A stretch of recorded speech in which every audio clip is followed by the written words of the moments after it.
4 స్తంభాలాట వరంగల్లో వస్తుంది. నలుగురు 4 దిక్కులు పోతారు. కేసీఆర్ అంగి నలుగురు 4 దిక్కుల వాటి గుంజుతారు. కేసీఆర్ అంగి సినుగుతుంది.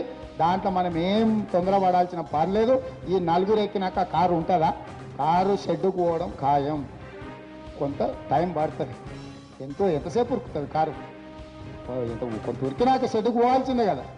షెడ్డుకు దగ్గరకు వస్తుంది. ఇప్పుడు ఏం లేదు, ఇప్పుడు అట్లా కనిపిస్తుంది. దానికి ఏదో టూత్ పాలిష్ చేసి మంచిగా కలర్ గిల్లర్ వేసి డెంటింగ్ టింకరింగ్ చేసి నడుపుతున్నాడు కేసీఆర్. ఏదో అధికారం ఉంది కదా అని రంగులేసి, ఆ రంగు ఏముండదు, వెలిచిపోతుంది.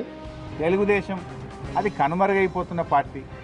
ఆ పార్టీలో ఉన్న నాయకుడే రోజుకొకరు ఆ పార్టీ తెలుగుదేశంలో తుడిచిపెట్టకపోయిందని, తెలంగాణలో తుడిచిపెట్టకపోయిందని, తెలుగుదేశం పార్టీకి తెలంగాణలో భవిష్యత్తు లేదని, తెలంగాణ ప్రజలు తెలుగుదేశం పార్టీని నమ్మడం లేదని అంత స్పష్టంగా ఆ పార్టీ నాయకులు పోతుంటే ఇంకా ఆ పార్టీ ఎక్కడో పోటీ ఇవ్వగలుగుతుందని కూడా మేము భావించడం లేదు.